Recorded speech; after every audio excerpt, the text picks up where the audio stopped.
Hello, my name is Mary Mason. I'm president of the Friends of Old Dover, the Historical Society of Dover. We welcome you to our online last Saturday lecture series given today by historian Will Parkhurst. Previously, Will has talked about the stately homes of State Street and the residents who founded our Dover community.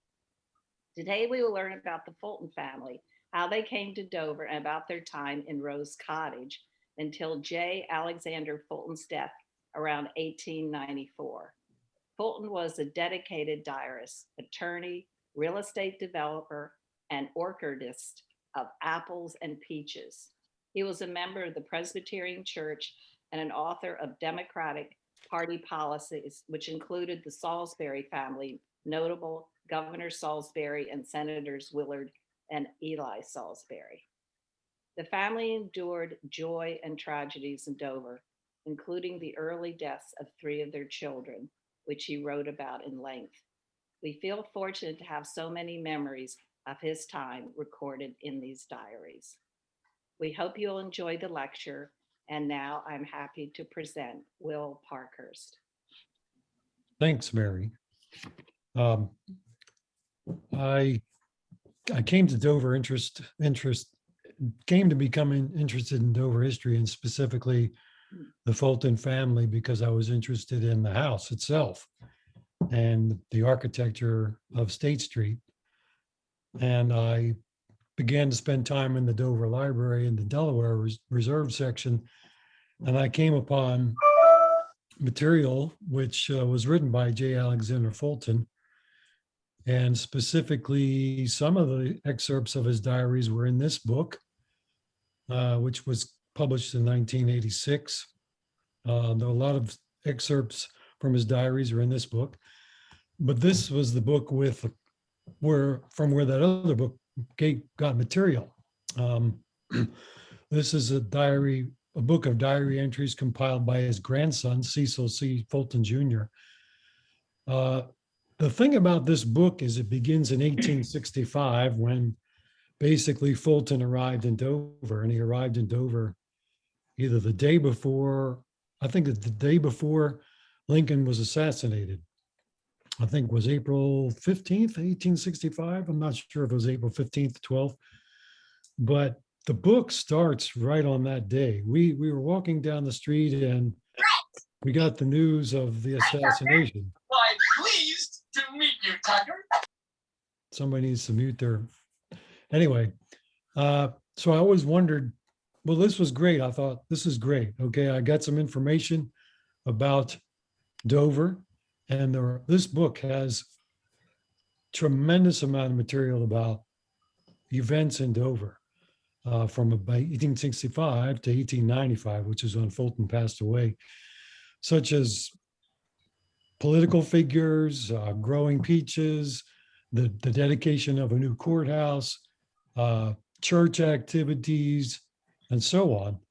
But I thought to myself, where was this guy Fulton from? And what did he do before he came to Dover? So I looked up in another book about Dover, or actually Delaware history, and I found out that he had come from Pennsylvania. Well, that was great. But the floodgate of material came from when I met Bill Richardson, and he let me know that his great-great-grandfather was J. Alexander Fulton. And guess what? He still had all the diaries of his great-great-grandfather. Well, Bill invited me, or Bill actually told me I'd be welcome to come down to his house in Rehoboth and see what material he had. Well, that was a thrill. What I thought would be about a 20-minute visit turned into about a 3-hour visit. And Bill shared with me a lot of stories and information and generously let me borrow the diaries of his great-great-grandfather. And that's when we really can learn more, thanks to Bill, learn more about his great-great-grandfather. It turns out his great-great-grandfather was born in Armstrong County, Pennsylvania, which is right outside of Pittsburgh now. It's just a short drive today, it'd be like 30-minute drive to the edge of the county. But in Fulton's day, it was quite a longer journey. J. Alexander Fulton was born at the bottom of the county near a town called Apollo. He was born on a farm, actually. His farm was, the Apollo is located about where the vicinity of that red dot is. And Fulton grew up in a log home. Wouldn't that shouldn't surprise anyone. The majority of folks in America in 1822, which is when Fulton was born, were born on farms. And most people who lived on farms were living in houses they had built themselves or their parents had built themselves. And J. Alexander Fulton was no different. J. Alexander Fulton was the third generation of his family to be born in the United States, or actually was born in America. It was in the United States when his grandfather came. He was raised on his grandfather's farm, but it was in his father's house. His father had a house on the edge of the farm. Actually, it was his father-in-law's house, father-in-law's farm, I should say. And it was 600 acres. The neighbors that he had, he told us, were approximately a mile away. Well, when everyone has a farm of that size, 600 acres, 800 acres, and so forth, you can easily see why you may have a neighbor that far away. But needless to say, they were a close-knit community of people who helped each other. Fulton describes his house. It was built out of round logs, scutched inside. It was a story and a half high, had a single room downstairs and one upstairs. And the people got up and down by means of a ladder. The beds were upstairs. The floor was rough hewn boards. The fireplace was actually built out of wood, but it was coated interior so it wouldn't catch fire. He says that kind of life would seem kind of strange now. He was writing this in the 1870s, but he said, when we were growing up, we didn't think anything of it. That's how everyone was. Now, I looked online for images of log homes, and would you believe it or not, I found a log home that still exists in Apollo, Pennsylvania. This is a log home built in 1816. It may have been a home that Fulton visited the people, we don't know, but it's still standing in its original location. It has been restored by the Historical Society of Apollo, Pennsylvania. And I just chose it as representative of a home that Fulton lived in, approximately the same size. But Fulton's house was round logs, he said, not squared off logs. Fulton loved schooling. That's my dog now. He tells us that he was an avid student, loved learning. He loved reading the Bible. His family observed the Sabbath every Sunday by not doing anything basically, but staying indoors, reading the Bible, praying over different things. They might have friends visit them who would also do the same with them and share that Sunday. His father, needless to say, didn't have mechanical means to harvest their crops and grow crops. He said he would hire people at harvest time to help him harvest. This is just a representation of doing that. I looked online for images. Here's one there for that time period, 1830. Fulton would have been 8 years old then. Fulton himself went to school in a one-room schoolhouse. This was a schoolhouse actually in Arizona, but it's a typical schoolhouse of the time period. I myself have been into a one-room schoolhouse in Kentucky.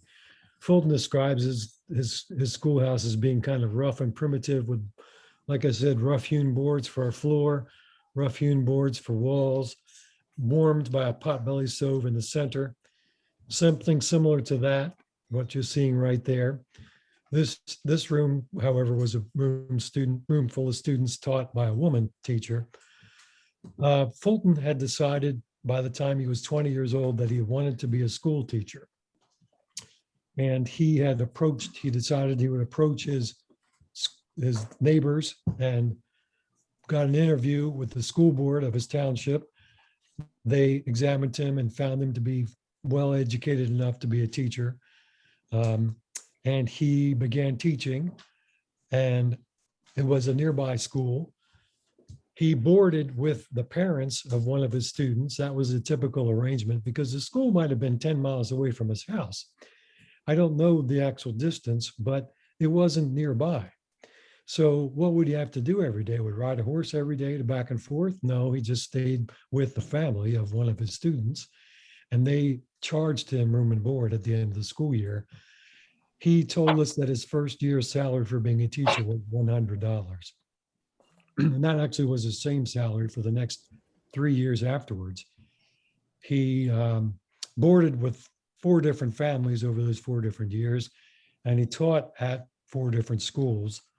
Not that he was not liked or anything, but that for whatever reason, maybe another school needed him, another school asked him to come. He did teach summer school one time, but the typical school year would be late fall to early spring, when then the students had to leave to go out work on the farms. By the time he was 24 years old, Fulton decided that a better life or a more interesting life, or a life that would be more challenging and more in keeping with his interest, would be to become an attorney. He approached, in those days, what people would do to become an attorney. Now, this is now 24 years plus 22 is 1846. You would approach another attorney who had been practicing for some time, to ask him to take you in to learn the law. But where he was in Armstrong County, the process would be a 2-year program. Your first year, you would study on your own with legal books, and your lawyer would guide you and tell you what to read and learn. And then your second year, you would work in the office of the attorney. And he wound up learning law with a gentleman who charged him. He actually had an interview with the gentleman and said, well, what will your fee be to educate me? And the gentleman said, well, normally a lawyer charges $200 to a would-be a legal student, but I'm only going to charge you $100. So Fulton bargained him down to $75. He later found out that attorneys didn't charge their students anything, but merely were happy to have them as their clerks working for them. So he basically felt like he was a little bit robbed. And he never really trusted the guy anymore, but he did stay with him for that second year, working for him in his office. At the end of the 2 years, he had to present himself before the legal minds of the legal attorneys in the county, and convince them that he had knowledge enough to practice. And at the end of the 2 hours, he was deemed fit. And I did have, you've got to pardon me here. No, I didn't have anything on that. I have a lot of excerpts from the books. But he began practicing law then in 1848. And that's when he felt fit to have a wife. He had his eye on a number of young women in the county whom he had met on social occasions. And he decided, excuse me? He decided to win the hand of a woman Who's named that? Mary Ann Rice. Smokey, what's she barking at? Oh, there's somebody else. At any rate, this is another view of the school, where a kind of a school where Fulton was teaching. This I just chose because it was a male teacher. This is a view of Katanning, Pennsylvania today, which is the county seat of Armstrong County. The courthouse you see is directly straight from that bridge going over the county. That courthouse was completed in 1860. So it is a courthouse where Fulton practiced law.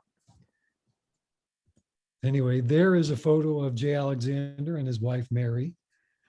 This was courtesy of the Delaware State Archives. And I don't know, there's no date on the photo. It's a daguerreotype. They look to be like they could be in their 20s. Mary was a farm girl who was approximately, let's see, she was Mary Rice Fulton, and she was 9 years younger than J. Alexander Fulton. That's another interesting thing. I don't know about Fulton, what anybody called him. Everyone would have called him in a business-like setting, Mr. Fulton, but his friends, I don't know if they called him Alex, Alexander, or if they just addressed him as Fulton or Mr. Fulton. I don't know. So we'll probably never know unless Bill knows. At any rate, This is a map of Katanning, Pennsylvania. The blue arrow just shows where the Fultons did live at one time in their first rental house that they had. The building you can see with a red dot is the courthouse. So Fulton lived right, he boarded in a boarding house with his wife initially, not far from work, just had to walk 1 block or 2 blocks to work, so to speak. Later, Fulton moved to a different part of town. He actually moved 2 or 3 times before he actually bought a house for himself. While he was in Katanning, I'm not sure what the next slide is. I'm going to try here. Okay, that's the courthouse. That was completed in 1860, like I said. So Fulton actually worked in that building. The building on the right, which looks like a castle, is a jail.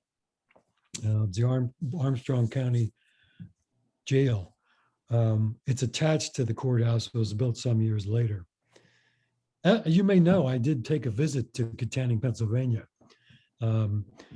I searched for traces of J. Alexander Fulton, but I didn't find any other than the courthouse. I went to the building that is housing the Armstrong County Historical Society, and that's where I got that image of the map right here.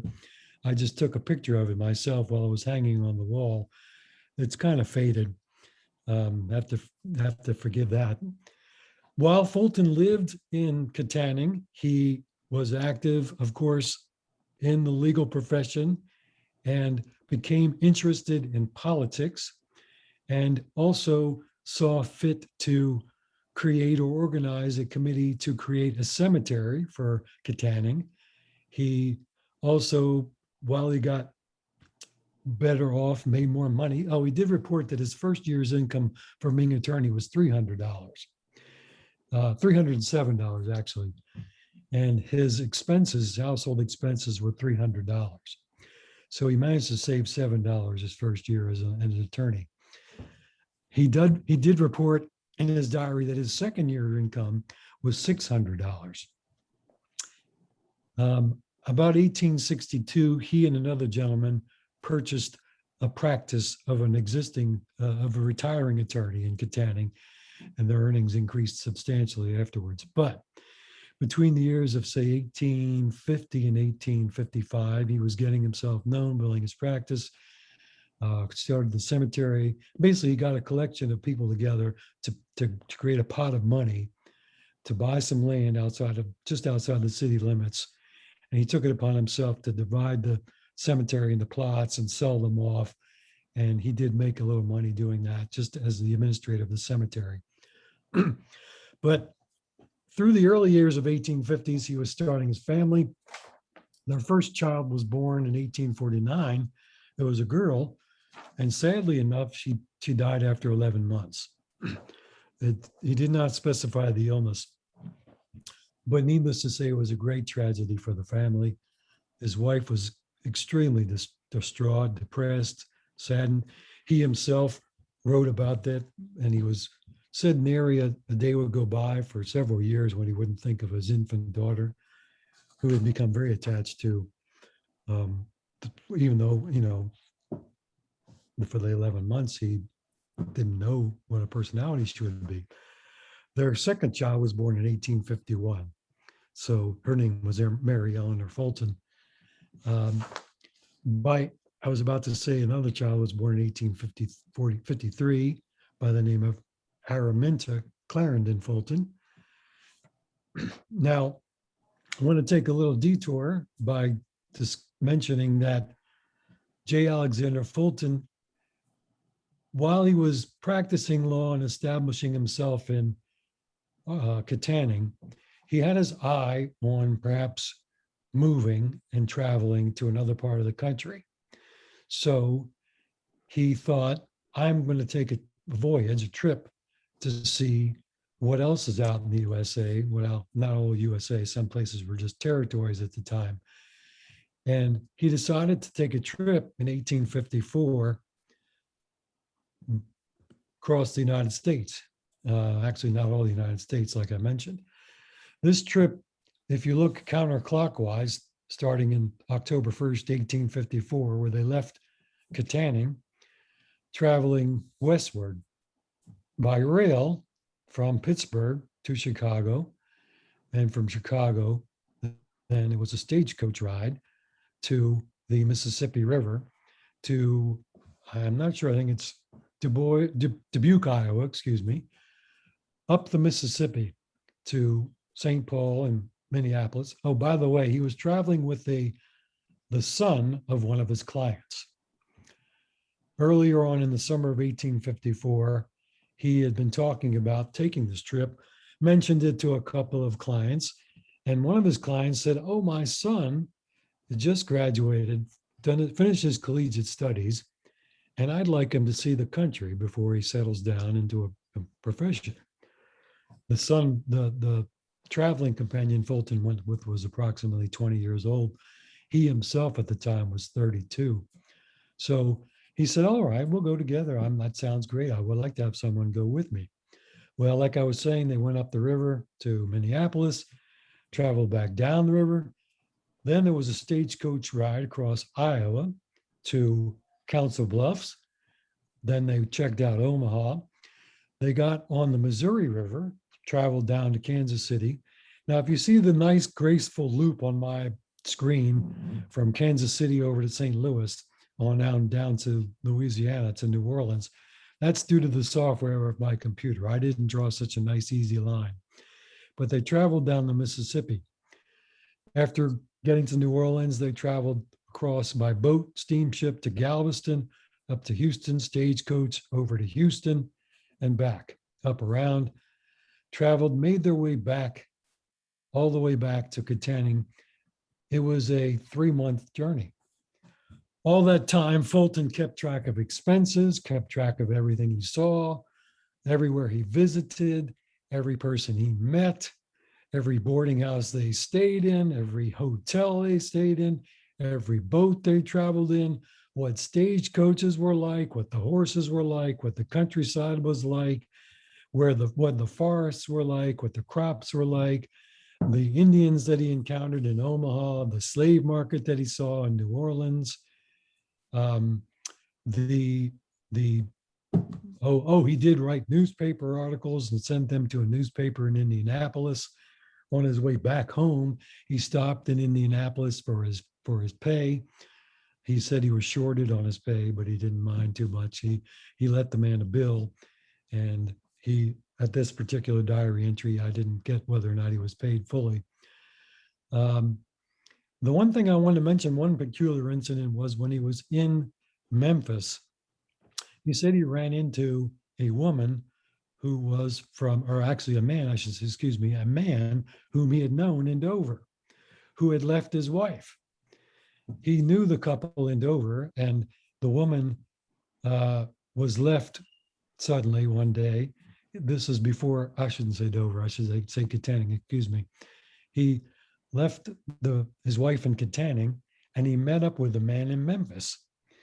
The man was running a store and actually offering himself to the public as a doctor, selling quack medicines out of the store. Well, when the man was out that day, because Fulton spent a couple of nights in Memphis, he told some of the people in the store that this man was from Katanning. Why do I say Dover? He told the man he was from Katanning, told the people this guy wasn't a doctor, hadn't any medical training, and then abruptly left.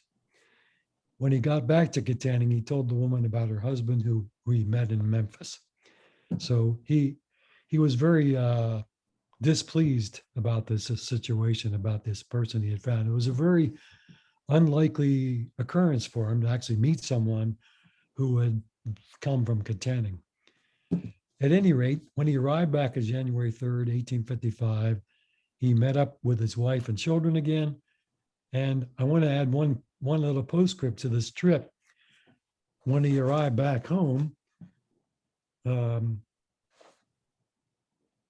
24 days later, his fourth child, Cecil Fulton, was born. Basically, he left his wife and children while his wife was pregnant, 6 months pregnant. But she was staying with her folks at the time. I said to my wife, well, gosh, would you ever think of a man leaving his wife when he's pregnant? I mean, there's a lot of business reasons you could do that. and so forth, any kind of extenuating circumstances to do that. Well, Fulton just thought he'd take a trip and he didn't mind. I guess it was not a big deal. And I said to my wife said to me, well, men weren't worth anything doing anyway. They weren't going to do anything, help their wives along through the pregnancy. And I guess you're right. I said, you're definitely right about that. At any rate, returning in 1855, Fulton was extremely interested in politics, as I mentioned, and he began a newspaper. He thought it would be do two things for him. Number one, he thought it might be able to spread his political views by way of the editorials. And number two, he thought he might be able to make a profit. So he was engaged at this time in 1855 in legal profession, newspaper profession, and he did have an orchard across the river and from Katanning, which I mentioned in another talk earlier. So he began a newspaper called The Mentor, and I mentioned to folks that I thought that was an interesting name. It was a name where when you're a mentor, you teach people. And that's exactly what Fulton was. He was a teacher, and he thought he would teach people is what I got out of it. So I also mentioned that his views were unpopular in the North where he lived. He felt that the Civil War should never have happened, that slavery shouldn't have been a big deal, that, oh yes, slavery may have been a bad institution, but what's the big deal? The African-American race is inferior. As long as a master is not cruel, well, so be it. People who are heroes in American history were slave owners, George Washington, Thomas Jefferson, people like that. I did read a bit from a couple of his editorials. Oh, by the way, I meant to mention that I did go to Harrisburg to read the issues of The Mentor on microfilm. That's where I got these. I'll just read one. I'm going to try to read one selection from one of the editorials, which will just show why his views were quite unpopular among the Katanning folks. If you'll bear with me, 1 million slain on 100 battlefields, 1 million more unwilling torn away from their homes and friends are some of the fruits of this war of folly. And yet it is persisted in as if it were the supreme good. The same party that inaugurated this state of things is endeavoring to perpetuate itself and them by perpetuating its own power. If the people sanction what is done by endorsing it, they will prove themselves the weakest and slavish of men, and no state of degradation and misery will be too severe a punishment for their folly.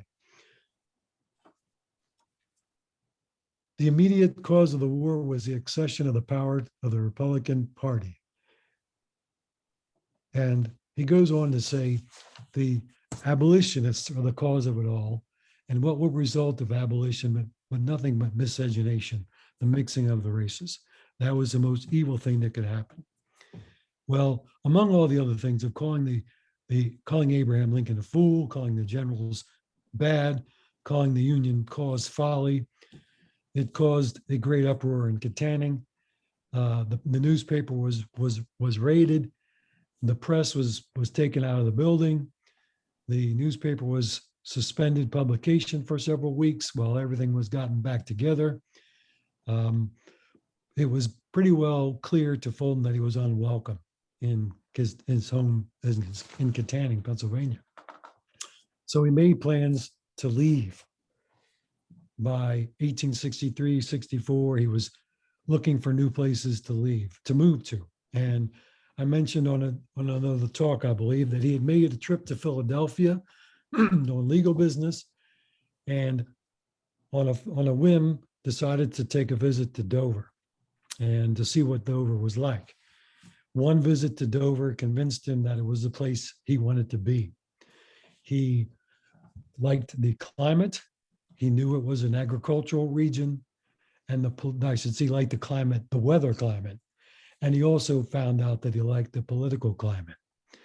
The leading powerful people in Dover were Democrats who were white supremacists, people like Willard Salisbury, Eli Salisbury, and Gove Salisbury, who were actually going to become his neighbors. Fulton and his family left Katanning in the spring of 1865. They took a coach ride to mid-Pennsylvania, where J. Alexander deposited his wife and his youngest children with relatives. His youngest children with relatives, not his wife. He and his wife and their older children made their way down to Dover by train. And this was a double-seated barouche. One of the things I learned while researching J. Alexander Fulton was what a double-seated barouche was. And this was a type of carriage that they traveled in while they were doing carriage riding. The rest of their trip was taken by rail down to Dover. Upon their arrival in Dover, this is the station they arrived at. This is how it appeared when he arrived. This is from a postcard. The station was, at that time, run by the Pennsylvania Railroad. At the time Fulton came, it was the Peninsula Railroad. I forget the actual name, but it was a PB&R. So this is the railroad, as it appeared, how we arrived. You can see carriages around it. This is a view from actually around the early 1900s. So when Fulton arrived in 1865, it really wasn't much different. You can see how it looked to him. They arrived at what is called Rose Cottage. It was called Rose Cottage by the original builder, who was Thomas Budd Bradford, the Reverend Thomas Budd Bradford.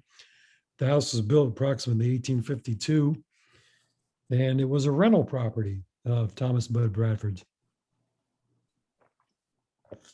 Excuse me while I took a drink of water. The house built in 1852-53, rental property, never lived in by Thomas Budd Bradford. During 1864, when Fulton went down to Dover one day, he met up with the real estate people who were telling him where he could find property. He met with Thomas Budd Bradford and within a day concluded the deal to buy this house. It was in 1864. Fulton had sold his orchard and sold his property and his legal profession at that time. And he realized approximately $20,000. I don't remember the actual fee for the property of this Rose Cottage. It was approximately $3,000 at the time. Here is where J. Alexander Fulton went to work every day. On the left side of these two buildings that are on the green, it's called the Todd Building. Henry Todd was the owner of the building. He was a prothonotary and also a surveyor who owned orchards himself. I'm not sure where Fulton's office was located, whether it was the second floor, first floor, third floor, but it was in this building. Like I was saying, Fulton met up with, I'm going to go back. This is a view of Governor's Avenue, the 1870s, a view that Fulton likely had if he had gazed northward on Governor's Avenue. This person who took the photo was standing right in the middle of Lockerman Street. Here is another view of Governor's Avenue that I took in February of 2018. You can see that the two buildings on the corners are still there, still original buildings. If you look up at the roof, you can see the corbels on the one side of the building on the right. I'll go back to that building on the photo. If you also look on the roof of that building, you can see a chimney in the building on the right. That chimney is still there on the building on the right. What's different on that building on the right now is got vinyl siding. On the building on the left, same thing. At any rate, that's a view Fulton had. This is another view of Lockerman Street looking towards the railroad station from that very same spot. These are from stereo view cards that people could look in, and you would, those cards where you had a viewer, held it up, you'd see two images and there would be a 3D image. Here are J. Alexander and Mary. I'm assuming in their 40s, perhaps, their late 30s, 40s. I would say that that's around the time they were living in Dover. J. Alexander in 1865, when they had finally moved to Dover, he was 43 years old. Mary Rice, his wife, was 32. No, yes, 32. At any rate, they brought with them, let me see, how many children? Mary, Araminta, Cecil, Willie Rice, and Nanny Bell Fulton all came to Dover to live in Rose Cottage. Here's where they lived. Here's their neighborhood. As you can see, the blue arrow is pointing to their house on the corner. Their across the street neighbors were Dr. Gove Salisbury and his brother Eli Salisbury lived next to Gove. I mentioned those two gentlemen because they were political figures who Mr. Fulton knew and came to know well. Up in the upper left-hand corner is called Belle Mary Farm, 170 acres, it says. This is from the Beers map of 1868. In addition to purchasing Rose Cottage, Mr. Fulton purchased 170 acres of land directly adjacent to Dover, all fronting Division Street. It was unimproved land, farmland, and woods. He purchased that from a gentleman by the name of Caleb Sipple Pennywell. Anyway, what he did with that land was proceed to plant apple trees, cherry trees, other fruit trees. This is one of his neighbors, Dr. Gove Salisbury, who became actually a governor of Delaware, who was a few years older than Fulton, by 7 years anyway. Another, like I said, the across the street neighbor was, another one was Eli Salisbury. Eli became a US senator. At the time Fulton met him, he was a state senator. The other brother, younger brother of the three was Willard Salisbury, who was the current sitting senator in Delaware, from one of the current sitting Delaware senators at the time Fulton moved to Dover. He became acquainted with all three of them, but was more closely related, I should say more closer to Gove than any of the other two, excuse me. Eli was a bachelor who lived with his sister. Willard was a family man who lived in Georgetown, but of course came to Dover on legal business frequently. The Salisbury family and the Fulton family became very friendly with each other. Mrs. Fulton and Mrs. Salisbury, being across the street neighbors, spoke friendly, exchanged visits often. Back in those days, we have to remember, and this is, you put yourself back in time. There was no telephone, obviously no television, and of course the huge connecting force that we're all now together with is the internet. Obviously there was no internet. So how did you get to know your neighbors? You went across the street to talk to them. You met them at church. Fulton met, of course, more people than his wife did because he was a business person and a lawyer who had to meet clients, who had clients who came to him. But there was a lot more social activity, I would say, in person than there is now. At any rate, they got to know the Salisburys pretty well. This was the church that the Dover church that Fulton joined. It's on the left. The building on the right was not there at the time Fulton came. Fulton was a Presbyterian from way back. His family was Presbyterian. His father was Presbyterian. The Fultons themselves were Scotch-Irish, and they were Presbyterians, not Catholics. So they were Scots people who moved to Ireland due to persecution, and then who moved from Ireland to the US, all the while taking their Presbyterian religion with them. At any rate, Fulton became an upstanding member of the Presbyterian Church who taught Sabbath school. And here is a view of the Presbyterian Church today. A very nice picture I got off the internet from the website of the Presbyterian Church of Dover.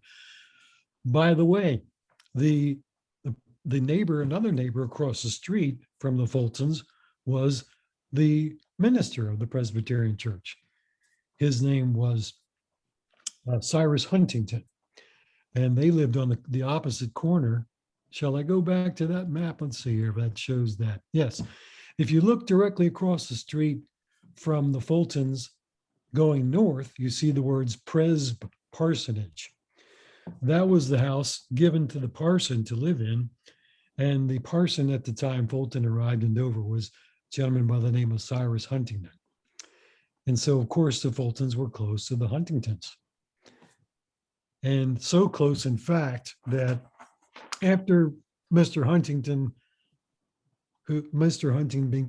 became a widower, one of Fulton's daughters, who was named Araminta Clarendon Fulton, whom I mentioned, married Cyrus Huntington, despite the fact that Fulton was not particularly thrilled with that match because Mr. Huntington was approximately 30 years older than Fulton's daughter. Fulton's daughter was of age, approximately 20 years old or so when she married the parson.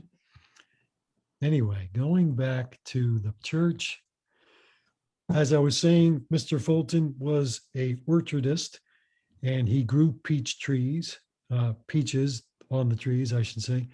This is just an image I got from a slide of growing peaches, gathering them. Fulton actually wrote a book called Peach Culture. He did know quite a bit about peaches and about grafting peaches for different breeds, not breeds, I don't know if you say breeds or varieties, and decided he would share that knowledge and also make some money by getting a book made. It went through several editions. This is the first edition. I was fortunate enough to buy that on a used bookseller website some time ago, some years ago. It's not exactly thrilling reading. And I don't think it's even thrilling reading now for people who grow peaches. It's probably all the information is probably presented more nicely and clearly, but it was of its time, it was a pretty good noted book in its field. As I was mentioning, and Mary mentioned that the Fulton family went through some tragedies and trials. One of those tragedies, well, this is before I mention that, I'll go to this. Mr. Fulton was, in addition to a lawyer and a orchardist and a newspaper publisher, he was a writer of articles on political things and also on agriculture. In his diary, he shared one entry of some of the papers for which he has written articles. This is just one page. There was another page listing papers. The Index was a paper in Dover. If you see, that's number 10. The Democrat was a Georgetown paper. The Delawarean, number 6, was a out and out Democrat paper. And it was published by Eli Salisbury. Eli Salisbury was an attorney as well as being a politician and a newspaper publisher. I wanted to mention now briefly, not too briefly, but mention something about one of Fulton's sons, Willie. If you visit cemeteries, like I do occasionally, you see oftentimes graves of children. And you wonder, I do anyway, about the children. You wonder sometimes about the family and how it may have been for the family to lose a child. And then you wonder, what was that child like? This is me anyway. I don't know about everybody else. But if you go to the Fulton plot, you'll see this stone for Willie Rice Fulton. I'm going to just briefly read, or try to read briefly, about Willie. And Willie was a young man who passed away, as you can see, before his 17th birthday. He was almost 17, excuse me. He was J. Alexander Fulton's second son. And he was, I would gather, just venture to say, Fulton's favorite son. He had 2 sons. He had a speech impediment and had difficulty saying some words. And for the first part of Fulton's life, J. Alexander Fulton's life, I should say, he worried that Willie was slow. But he seemed to get on well in school enough. And because J. Alexander Fulton sent him to school, he, of course, talked to his teachers. And he was informed by one of his teachers, actually the principal of the school. And the school I'm talking about is the Wilmington Conference Academy, which is now Wesley College. He was informed by the principal that Willie Rice Fulton was probably the brightest student in the class. Fulton was surprised because his son rarely ever did any homework. He never saw him studying. He never saw him cramming for a test, never saw him taking his lessons home. And the principal said, well, that's surprising because he almost gets 100, almost, well, I don't say 100. He said he almost passes exams with no mistakes at all. Fulton was flabbergasted. At any rate, he took to giving Willie a lot of responsibility in his office and took to giving him a lot of responsibility in his fruit business. And I'll tell briefly, he became ill with pneumonia in early April. And it was a very short illness, approximately 9 days, he passed away. And I'll tell you briefly, I won't tell you all the circumstances of his illness. Mr. Fulton wrote a very lengthy diary entry about his illness and about what led up to his death. But I'll tell you briefly, he says, quote, I had set high by Willie. In many things, he was very superior. He was very bright in his studies and exceedingly apt in business, quick to perceive and prompt and efficient to execute. He had great confidence in himself and was able to execute orders and even to transact business on his own motion far beyond what one of his age usually does. I remember 2 years ago when he was under 15 years of age, I had occasion to go to Milford and left him in the office. In my absence, a gentleman came from Philadelphia to pay off a judgment and have it satisfied.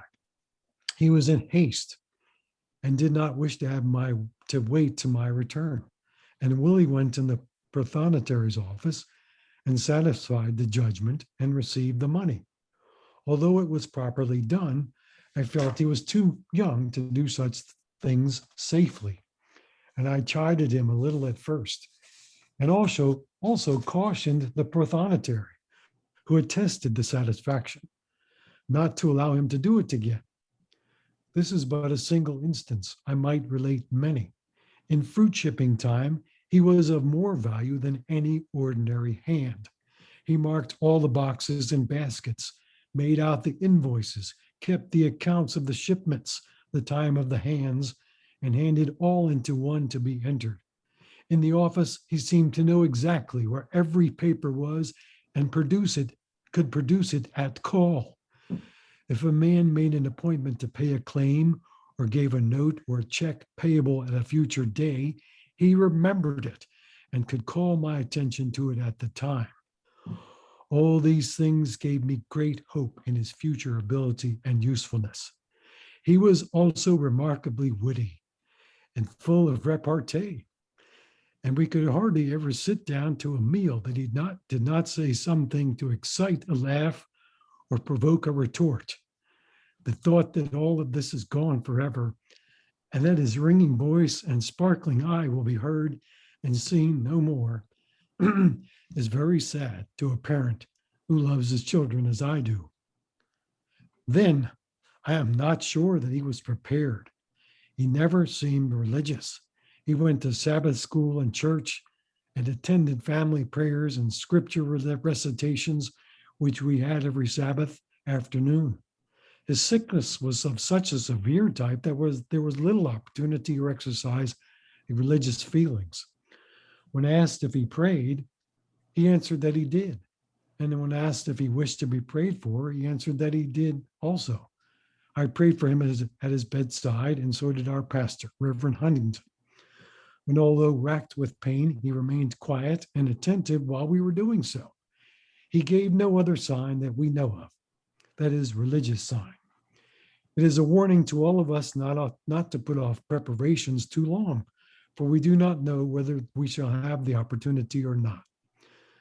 Quote, now is the accepted time. Now is the day of salvation.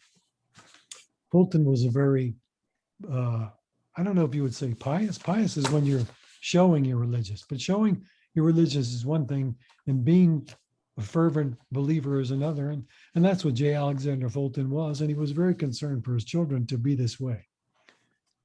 At any rate, it was a tremendous shock for the family. And it was also something that they had very hard time, of course, obviously, as you would, to get over. And it was difficult for Mrs. Fulton as well, most difficult, very difficult. But sorry to say, there was going to be more tragedy ahead for the family. This is a diary entry showing that passage that I read part of it. It starts out by saying, my dear son died today at 3:45 in the afternoon. It goes on, and I read part of that. Here's another child of the Fultons named Edith, who did not live past her, let's see, 8th birthday. 8 + 8 is 9. She didn't make it. She died in her 8th year. Now, I could go on again and give you another sad diary entry and another sad lamentation, and it was probably even more heartfelt. When the Fultons moved to Dover, they, like I said, J. Alexander Fulton was, how old again? He was 22. He was, let's see, 65 minus 20, 42 is, bear with me. He was 43 years old when he moved to Dover. He and Mrs. Fulton had 2 more children after they arrived in Dover. Their last child was named Edith. She was born in 1868. J. Alexander Fulton was 46. So this was a very special child to them and their baby. She was a pure spirit, according to J. Alexander Fulton, never cross, always cheerful. Unfortunately, she took ill with scarlet fever and died within a short time as well. It was a great source of sorrow for the family in 1879 when that happened. It was probably a greater source of sorrow for Mrs. Fulton than their other child, Willie, but it's really hard to tell, but I'm only going by diary entries. At any rate, that was the two tragedies that they had of their children. And it was not uncommon, as we all know, in the 19th century, there was no such thing as an antibiotic. If you got an infection, it was a very difficult time. This was the neighborhood the Fultons were living in by 1885. The town of Dover had grown tremendously from 1865 to 1885. And you might say it was a boom. It was a booming time for the United States as a whole. The big building at the top of the screen with a cupola is the Wilmington Conference Academy on lands that were sold to the Peninsula Conference by J. Alexander Fulton. He owned that land. Like I said, you saw the 175 acres north of Division Street, developed it. And if you know those street names, Fulton Street, Clara Street, Mary Street, Cecil Street, they're named after his children. Fulton went through ups and downs financially during his time in Dover. When he arrived in Dover, he met up, like I told you, with a gentleman named Henry Todd, who owned the Todd Building. He lent Mr. Todd approximately $15,000 early in the late 1860s, but it turns out that Henry Todd went bankrupt, and Mr. Fulton was not paid back nearly 2/3 of that money. So financially, Fulton was struggling for a few years in the early 1870s. He had put two of his daughters in a boarding school in New Jersey. His son, Cecil, his oldest son, was at a boarding school in Claverack, New York, called the Hudson River Institute for 2 years. And he maybe gladly has finished school he did send Cecil to Princeton for a year, but Cecil did not take to learning in the academic environment of Princeton and wanted to leave. So this was almost like a relief financially to Fulton. At any rate, during the late 1870s, mid 1870s, his finances began to improve by his real estate sales. He received $5,500 for the land that he sold to the Peninsula Conference for Wesley College. And his children became adults and less dependent upon him. I have a couple of other brief diary entries I wanted to share. When I say diary entries, okay, I want to mention one thing about diaries, if you don't mind. Between 1870 and 1873, which was one of the books of diaries, I should say a diary book covering those years, I sat down for probably 2 or 3 winters after Bill lent me that book, among other books, and transcribed the book. It turned out to be approximately 121,000 words. That's a lengthy book. Now, there are diary entries for almost everything. Temperature recordings, weather recordings, rain, social occasions, legal occasions, business occasions, legal cases, you name it. And so what I'm saying is it's a very, very hard time to find a diary entry that is, you know, that's different, unusual, interesting, so on. I think I found a couple I'd like to share with you, if you don't mind. And if you'll give me 2 seconds here, I'm shuffling through some papers. Please bear with me. Here's a diary entry I'll show you. Mr. Fulton was a detail person, as you can imagine. And one diary entry showed the seating of his family at the dinner table. This is a later year in the 1890s. Most of his daughters were still living at home. They were in their 20s. Mrs. Fulton was at one end of the table and Mr. Fulton at the other, and the daughters surrounding it. Up above, you can see he's talking about what they had for supper.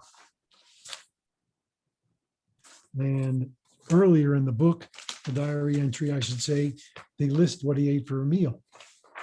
That was just a brief snapshot. Here we go. I want to mention one. This was a diary entry, September 23rd, 1872. It's not too long. This evening, Mrs. Fulton and I had been spending at Gove Salisbury's. And when we left, the governor, he was a governor at this time, and his lady accompanied us round as far as Tom Clark's new store at the corner of State and North Streets. He had opened a few days prior.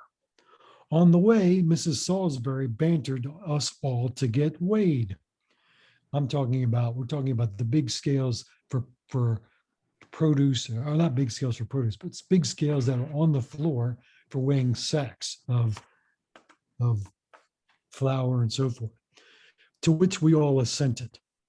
When we got on the scales, Mrs. Fulton insisted that the governor should be weighed first, as he was the heaviest, and Mrs. Salisbury that I should precede her. We were all weighed in the following order, and with the annexed results. Dr. Gove Salisbury, 189. Mrs. Mary A. Fulton, 161. J. Alexander Fulton, 114. Mrs. Rosa Salisbury, 107. That's the kind of a diary entry that is not exactly atypical. A diary entry from 1874, which I just thought I mentioned, this illustrates his produce growing. April 11th began shipping Hale's early peaches the first instant. I had approximately 400 baskets of that variety, and today have received returns for the whole. The lowest price received was 40 cents and the highest was $1.50. The net average price per basket was 46 cents.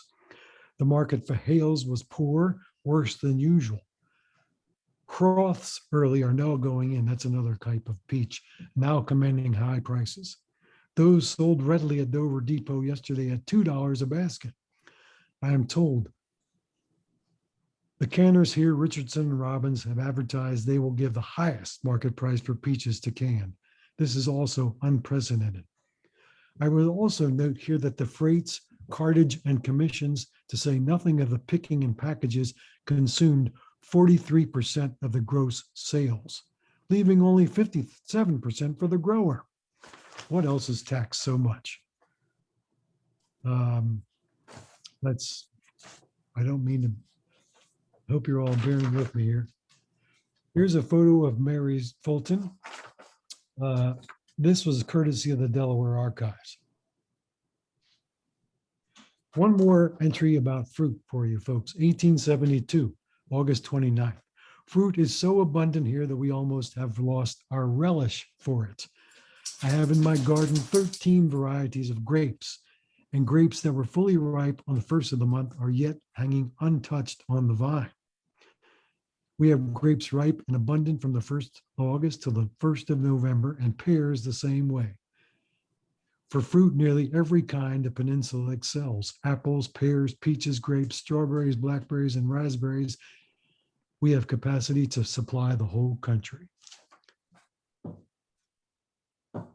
One last entry which I wanted to share with you is this one, and is from diary entry from 1891, and it's going to sum up, I think, what I wanted to say about Mr. Fulton. And I should hold on there. One more to go. I'll leave that up, but I wanted to give you one curious entry, which I think will be entertaining. This is from 1874. If you please bear with me. It's called Spirits or What? I've had a loan from Mrs. John Wary of Armstrong County, Pennsylvania for 10 years, $1,000, paying her interest annually.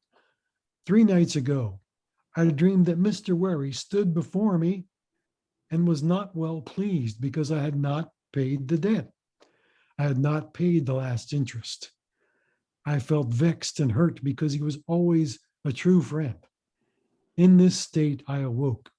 It was a dream. It impressed me, however, and I felt that I would hear from Mr. Wary as soon as the mails could carry a letter.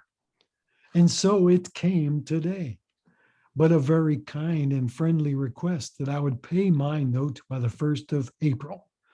The reason for the request being explained at length, to wit, that his son had gone into business and also got married, and the money was needed to give him a proper start.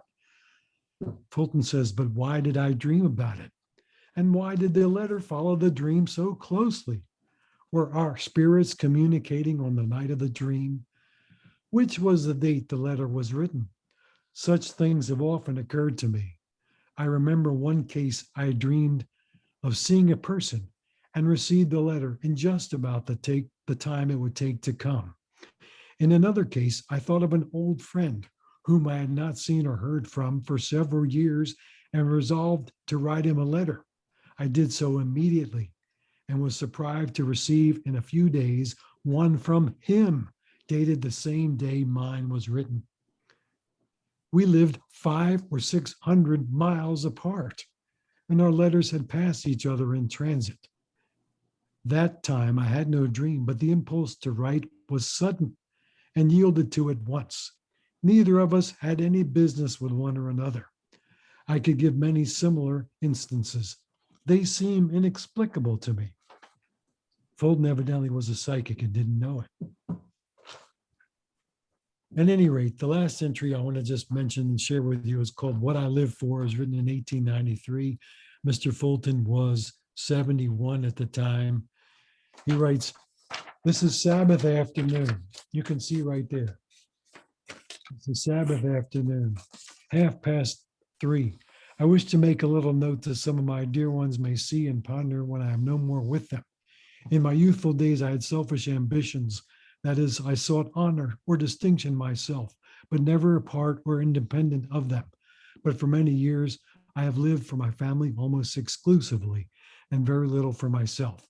I have tried to make a comfortable living for those dependent upon me and be able to leave a little for them when I leave.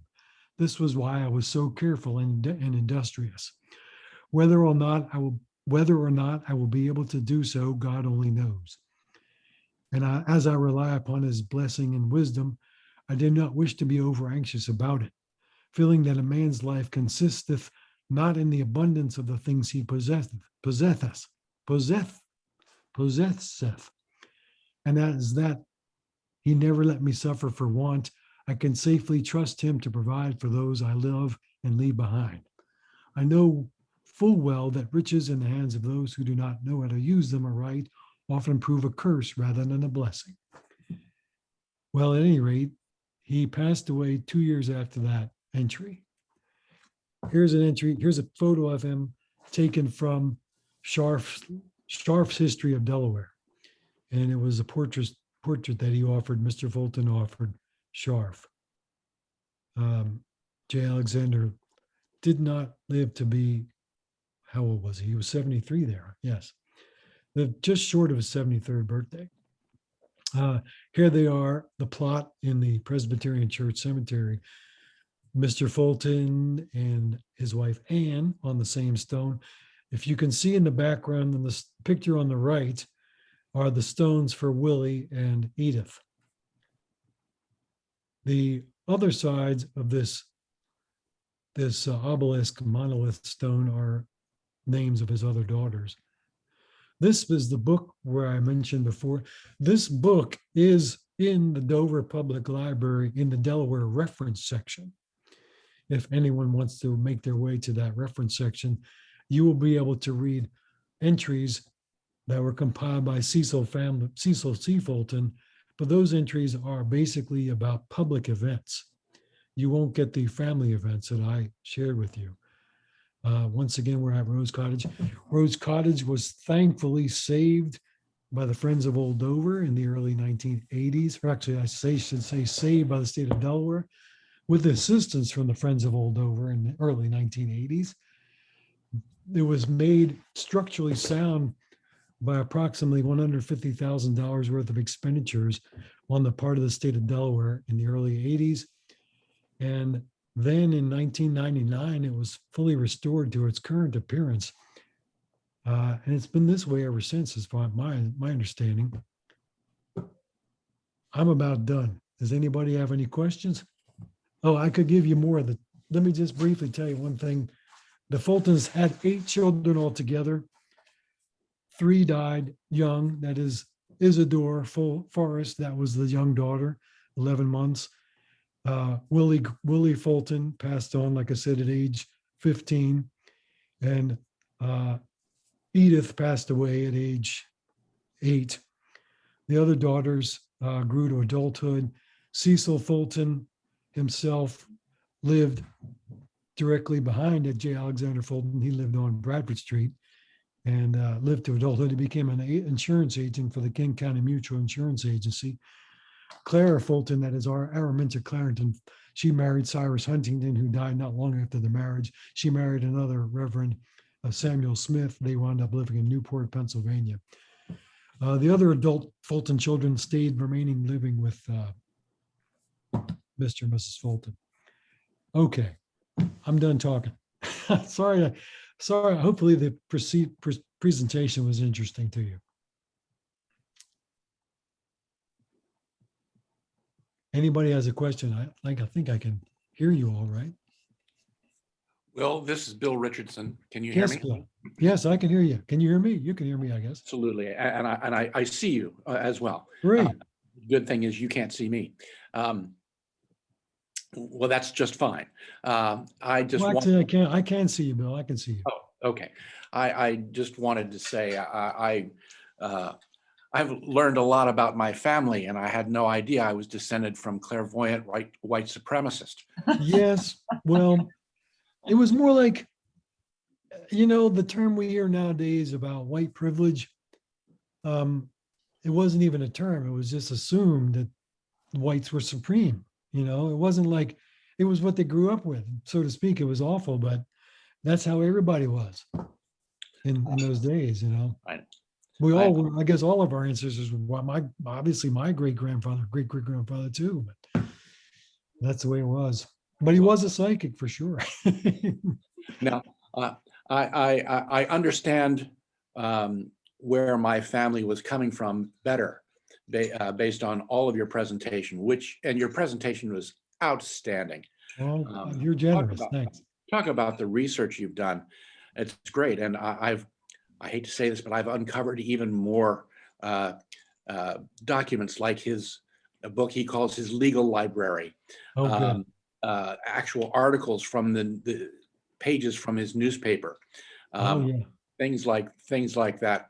But just what an outstanding job, Will. Just Well, terrific. thanks. It's really not over. I'm going to get it all together in a book or a pamphlet with the assistance of the State of Delaware Heritage Commission, I believe. Eventually, they're being very patient. They haven't asked for anything from me yet, although I did get a grant from them some time ago. Anybody else? Well, Questions? the only other thing I would say was that from our family lore, the main thing that my grandparents used to tell me was that the Fulton family moved into Rose Cottage the day Abraham Lincoln died.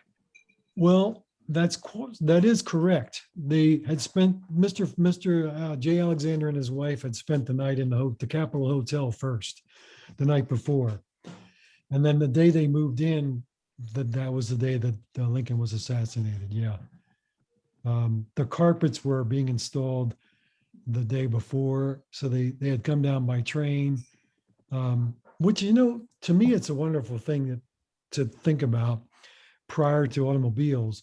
And the way Dover was then, you could arrive by train, walk down to the hotel, spend your night in the hotel, and then he walked up the street to his house. At that point, he didn't have any horses or carriages, in town, but it was all just a walking excursion. And, for some folks those days it was very easy, very convenient. And that was how it was for him.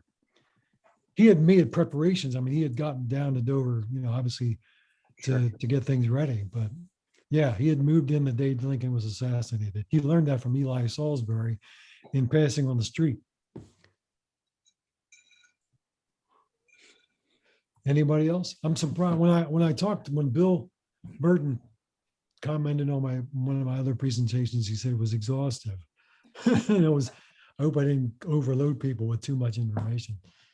I have a couple things I could add to your program. Please. I'm a horticulturist, used to be with the state agency that was located in Rose Cottage. Wonderful. So my office was in that front room for about 20 years. Oh, lucky you. And I gardened around that building for all those years and just always felt a real connection with that house, but didn't realize much about it except what I learned here and there. Well, it's all thanks to Bill, really. Yeah, because like I said, if you want to investigate J. Alexander Fulton as of now or prior to today, maybe prior to me meeting Bill, the information was there. I mean, he had it, but the book that his grandfather Cecil C. Fulton compiled was nice, but it was all about public events. It wasn't about the family. And if you could read in Scharf's History of Delaware bio about J. Alexander Fulton, which told briefly about his time in Armstrong County, Pennsylvania. But you wouldn't know about his trip west, and you wouldn't know about his personality. I do have a postscript if anybody's interested in it's not exactly flattering to J. Alexander Fulton, but a lawyer who knew him wrote up a sketch of him. If anybody's interested, I'll tell you briefly. Let's see. He came from Pennsylvania, and as you know, he did not go to a law school. He learned, 2 years with a lawyer in Pennsylvania. This lawyer says about Fulton, he was quite a fluent speaker, loved to hear himself talk, and did a great deal of stump speaking in the county during political campaigns. Unfortunately, he was not an interesting speaker. His slow, tedious, and tiresome delivery caused his audience to decrease in numbers as time passed. As a lawyer, his arguments to the court and jury were subject to some criticism, yet he lacked nothing in self-confidence. I require an occasion when he was insisting upon the correctness of a palpably erroneous principle of law and urging the court to adopt it. He thought to strengthen his argument by referring to an unreported case that he had tried while at the bar of Armstrong County, wherein the principle for which he was contending was upheld by that court. Chief Justice Gilpin looked at him and then with that peculiar smile of his said, "Well, Mr. Fulton, that may be the law in Armstrong County, but it is not the law here." Fulton insisted that the judges of Armstrong County were good judges and that their view of the law was correct. "Well," said the Chief Justice, "if you think so, you had better go back and practice before them, for I am quite sure no other court in the country would entertain such principles for a moment." This was a little hard on Fulton, but Judge Gilpin's opinion of him as a lawyer was such that, quote, "no love was lost between them." So I didn't know if I should include that, but because it wasn't exactly giving him a favorable light, but that was one other lawyer's opinion of Fulton. Anyway, I find Fulton to be a nice guy, a very, very, very dedicated, devoted family man. And it was astounding the amount of interest, the amount of effort, I should say, he made in recording almost everything in his life. I mean, almost everything, up to his health, his physique, his daily his daily food intake, the weather, the crops, the politicians, the lawyers. Oh, obituaries. There are numerous obituaries in the diaries of people he knew, even just glancingly. Occasionally he might know someone briefly, but he would write down their dates and their death dates and their impression of him, that he had. Some of those, I urge Bill, you should give these diaries to the state of Delaware, because for historical purposes, folks would find them a gold mine. I mean, they obviously I did. I've already thought of that, and I'm anxious to contribute them to the correct agency. I think I was until the Friends of Old Dover get a place where they can secure Keep them. Yeah. things, because that would be great. I mean, it's been Dover- suggested to me either the Delaware Historical Society or the Delaware State Archives. I mean, rest assured, they're all safe and sound here. I'm sure. But just this person I was talking to, you had said to me, you don't want these shared. I said, I'm absolutely honoring that at all. Never gave them out, never lent anybody them look at them at all. I mentioned to people that I've seen these pages, and they say, well, genealogists might have a field day with some of the information about their ancestors of Dover of that time.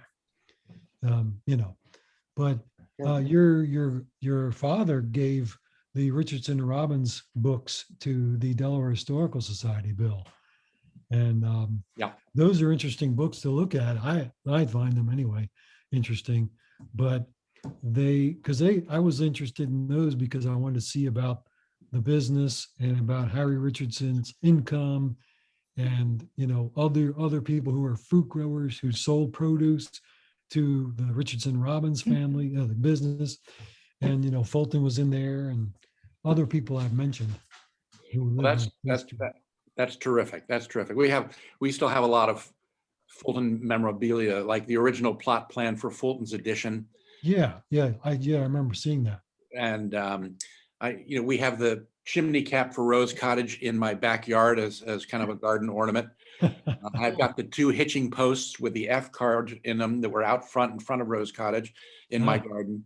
We've got a lot of stuff, and I think that just waiting for the Friends of Old Dover to get well, I'll tell you what, if the dream comes true about, because Mary was telling me, God, I don't know if it's going to happen or not, but the former Manlove Hayes Mansion, aka the Skull Mansion, that would be an ideal place. You know, that's quite large, Sure maybe would. even large, too large. Like I said, I went to the Katanning Historical Society.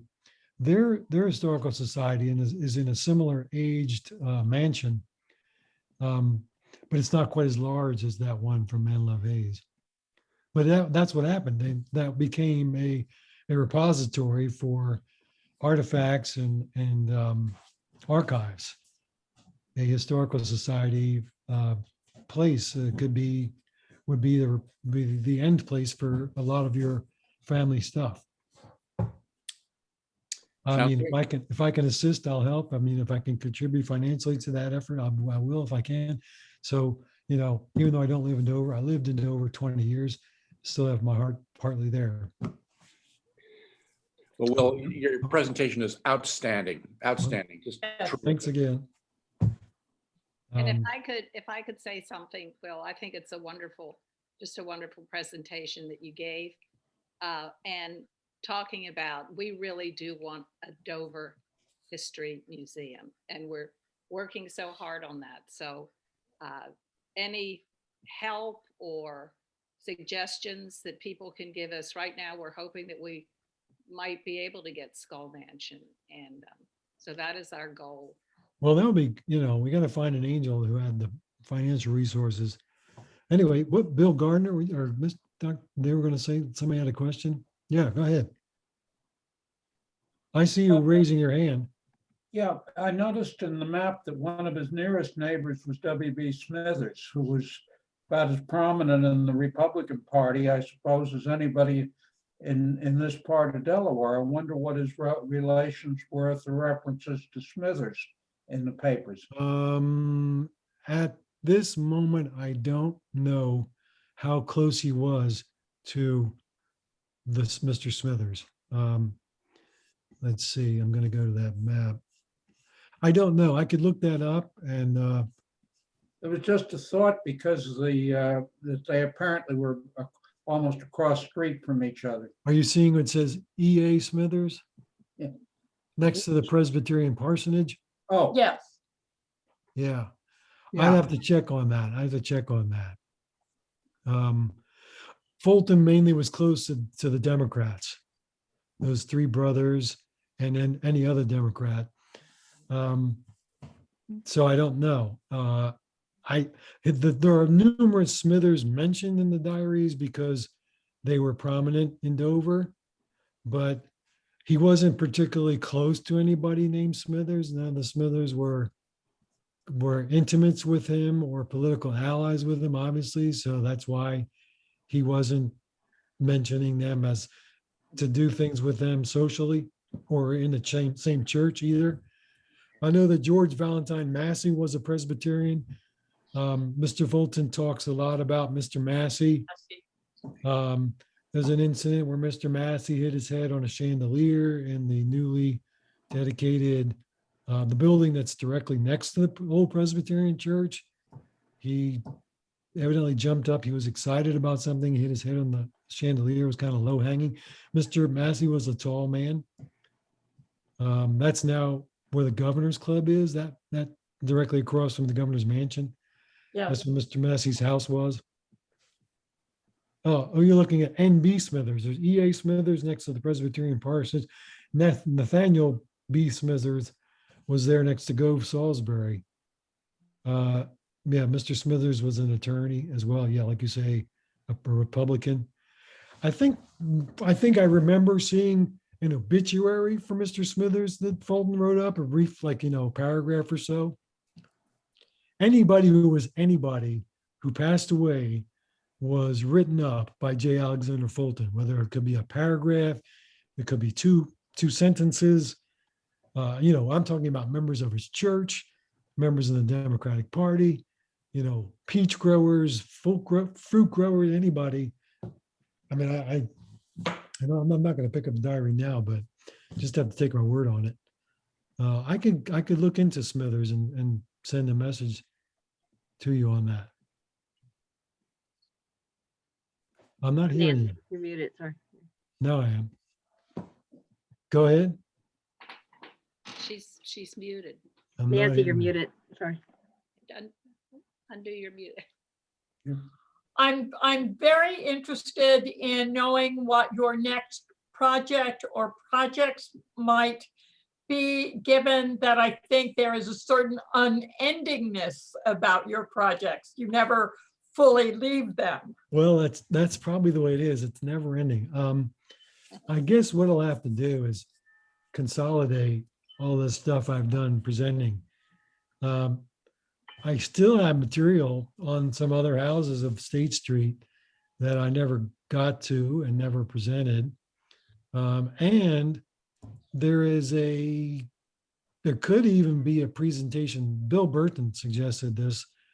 I don't think he's on this Zoom today, but Bill suggested a presentation on the Salisburys alone, on the three brothers. We could even do a presentation, with maybe even Bill Richardson's assistants on Richardson and Robbins. Bill could do a presentation on that if he wanted to.